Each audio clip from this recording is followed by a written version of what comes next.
তো এখন বড় কথা হচ্ছে সেটা না, বড় কথা হচ্ছে সেটা যেটা আমি আসলে বলছিলাম। আমি এই যে উঠে পড়লাম, এখন সুন্দর করে আপনি আমাদেরকে নিয়ে চলুন। লোকেশন দেওয়াই আছে, ঠিক আছে? হ্যাঁ, সাইড স্ট্যান্ডটা উঠিয়ে নিন, সেফটি ফার্স্ট দাদা, ঠিক আছে? এসছি আমি। হ্যাঁ, আপনার আমি যে ইয়াতে গিয়েছিলাম বরিশাল। এসছি না এই জায়গাটাতে দাদা কখনো কোনোদিন। ও ভীষণ সুন্দর জায়গা, ভাল লাগছে, ভীষণ ভাল লাগছে।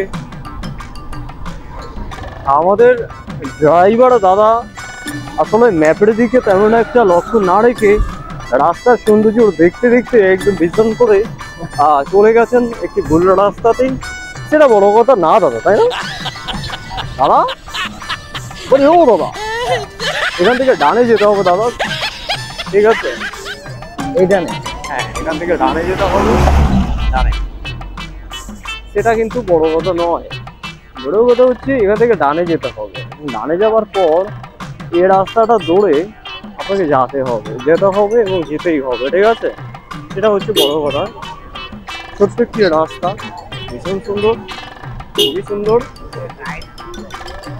হ্যাঁ, আমার লাইট জ্বলে সবসময়। কি ধরবো? লাইট বন্ধ করতে বলে। ও আচ্ছা, লাইট বন্ধ করতে হবে না, লাইট চলতে থাকুক, সমস্যা নেই, সেটা বড় কথা নয়। বড় কথা হচ্ছে যে লোকেশনের অনুপাতে আমাদেরকে যেতে হবে, সেটা হচ্ছে বড় কথা, তাই না? ইয়েস। হ্যাঁ, সেটাই। এবং এখানের সৌন্দর্য ভীষণ ভালো, ভীষণ সুন্দর, এবং এতটাই সুন্দর যেটা বলার মতো না, সেটা বড় কথা নয়, সেটা বড় কথা নয়। ওমা, ওমা গো।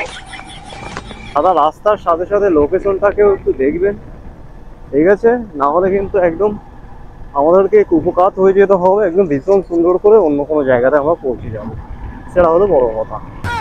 ঠিক আছে দাদা? ঠিক আছে দাদা। আমরা প্রায় চলে এসেছি, আর বেশি একটা দূরে নেই, সুদূর ইন্ডিয়া থেকে এখানে চলে এসেছি। একটু দাঁড়াবেন দাদা, আমার কাছে মনে হচ্ছে আমি বোধহয় ভুল রাস্তায় চলে এসেছি। এটা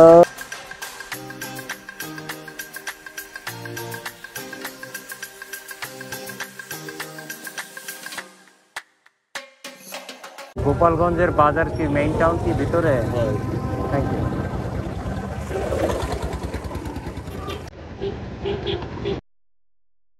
আসসালামু আলাইকুম রহমতুল্লাহ। বাইক ড্রাইভার চ্যানেলের পক্ষ থেকে সকলকে জানাচ্ছি অনেক অনেক শুভেচ্ছা আর অনেক অনেক ভালোবাসা। আজকে আমরা চলে এসেছি স্বপ্নের আরেক শহর, গোপালগঞ্জ শহরে।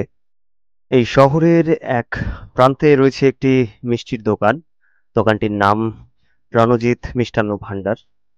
খুবই বিখ্যাত এখানকার মিষ্টি, এর কারণ 150 বছরেরও পুরাতন এই মিষ্টির দোকান। এবং সব থেকে স্পেশাল একটি বিষয় সেটি হচ্ছে যে এখানে প্রায় 1 মণ ওজনের মিষ্টি পাওয়া যেত, তবে এখন একটু ছোট, 15 থেকে 20 কেজি ওজনের মিষ্টি পাওয়া যায়। তো আমরা আজকে সেটাই আপনাদেরকে দেখাতে চলেছি, সাথে থাকবেন।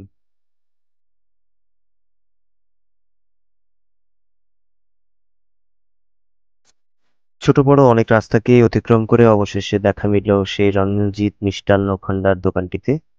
দাঁড়িয়ে আছেন দোকানের মালিক। দোকানটি দেখে আমার যেরকমটা এক্সপেকটেশন ছিল, আসলে তেমনটি আমি দেখতে পেলাম না। যদিও এত সুনাম হওয়া সত্ত্বেও তেমন একটি কাস্টমারের দেখা মিলল না আমাদের, যদিও হয়তো বা এটি রমজান মাস, এই কারণেও হতে পারে। তো আমরা এখন কথা বলে নিচ্ছি রণজিৎ সরকার সাহেবের সাথে, তিনি দোকানটি বর্তমানে চালাচ্ছেন। এই প্রতিষ্ঠানের নাম হচ্ছে এর নামে, হ্যাঁ, ওর নাম হচ্ছে সার্থক, সার্থক মিষ্টান্ন ভান্ডার। সার্থক মিষ্টান্ন ভান্ডার। বড় ভাইটা রঞ্জিত কুমার সরকার। প্রোপাইটার রঞ্জিত কুমার সরকার। সরকার। সুপ্রিয় দর্শক, যাকে দেখতে পাচ্ছেন এর নামই হচ্ছে এই প্রতিষ্ঠানটি। আমরা যতদূর জানি আপনার প্রতিষ্ঠানটা সবচেয়ে বেশি সুনাম অর্জন করেছে সেটা হচ্ছে যে অনেক বড় মাপের, যেমন 20 কেজি 15 কেজি ওজনের মিষ্টি আপনি তৈরি করেন। এই 15-20 কেজি ওজনের যে মিষ্টি আপনি প্রতিদিন তৈরি করেন, এগুলা কি প্রতিদিনই বিক্রি হয়ে যায়? হ্যাঁ, প্রতিদিন বিক্রি হয়ে যায়। প্রতিদিনই বিক্রি হয়ে যায়। প্রতিদিন। আচ্ছা, এর কেজি কত করে বিক্রি হয়? বা কেজি 1 কেজি 5 কেজি বলতো 500 টাকা, এই 400 টাকা কেজি। 1 কেজি থেকে 5 5 কেজি কেজি পর্যন্ত 400 টাকা কেজি। হ্যাঁ, আচ্ছা 500 টাকা। এই 400 টাকা কেজি। আচ্ছা, আর আপনার 10 কেজি হলে 600 টাকা কেজি। 10 কেজি হলে 600 টাকা, 600 1 টাকা কেজি কেজি। থেকে 5 কেজি 400 টাকা কেজি। হ্যাঁ, 400 টাকা। আর আপনার যখনই 15 কেজি আসবে তখন 900 টাকা কেজি আসবে। 15 কেজি হলে 900 টাকা কেজি। 900 টাকা। মানে এটা আপনার সাইজের উপরে একটু দামটা বাড়বে। হ্যাঁ, সাহায্যের উপর দাম বাড়বে। আমার লাভ হলে হবে 5000, লস গুলি চলে যাবে 15000। মূলত এই জায়গাটার নাম কি? এই জায়গাটার নাম ভেড়ার বাজার। ভেড়ার বাজার। ভেড়ার বাজার। আচ্ছা আচ্ছা, ভেড়ার বাজার। কিন্তু গুগলে সার্চ করলে ভেড়ার বাজার লাগে না, আপনার দোকানের নাম দিলেই মোটামুটি চলে আসে। হ্যাঁ, নাম দিলে চলে আসে। আর গোপালগঞ্জ সাধারণত কৃষ্ণনগর। গোপালগঞ্জ ভেড়ার বাজার এইটি বললি আগে গোপালগঞ্জ চলে আসে। ভেড়ার বাজার। ঠিক আছে, গোপালগঞ্জ ভেড়ার বাজার। আপনার প্রতিষ্ঠানের বয়স কিরকম হবে? বয়স ধরেন 150 বছরের উপরে গেছে। 150 বছর। 150 বছর। আমার বাবা করছে, আমার বড় ভাই করছে, আচ্ছা আচ্ছা। আমার মা করছে, আমি করছি। 71 ভাই মারা গেছে প্রতিষ্ঠানে আপনাদের পৈতৃক ভিটামাটি কি এখানেই? এখানে। আর প্রতিষ্ঠানও কি এখানেই ছিল? গানের 150 বছরের পুরনো ঐতিহ্য ধরে রাখছে। পুরনো ঐতিহ্য এই বাজার ভিতরে ধরেন আপনার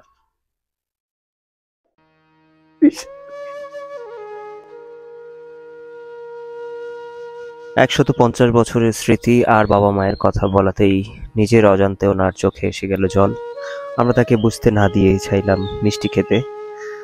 সহজ সরল একটি মানুষ, সত্যি ভীষণ ভালো লাগলো। যেমন তার ব্যবহার ছিল তেমন ছিল মিষ্টির স্বাদ। কখনো গোপালগঞ্জ শহরে আসলে অবশ্যই রণজিৎ মিষ্টান্ন ভাণ্ডারে ঘুরে যাবেন। আমরা যখন প্রথমে ওনার কাছে গিয়েছিলাম, ওনার মুখের হাসি আর উনি যেভাবে আমাদেরকে ওয়েলকাম করেছিলেন, সত্যি অনেক দারুণ লেগেছিল। সুপ্রিয় দর্শক, আজ এ পর্যন্তই। দেখা হবে নতুন কোনো শহরে নতুন কোনো মুখ নিয়ে। সে পর্যন্ত সবাই ভালো থাকুন, সুস্থ থাকুন। আর আমাদের চ্যানেলটি ভালো লেগে থাকলে অবশ্যই সাবস্ক্রাইব করবেন। ধন্যবাদ।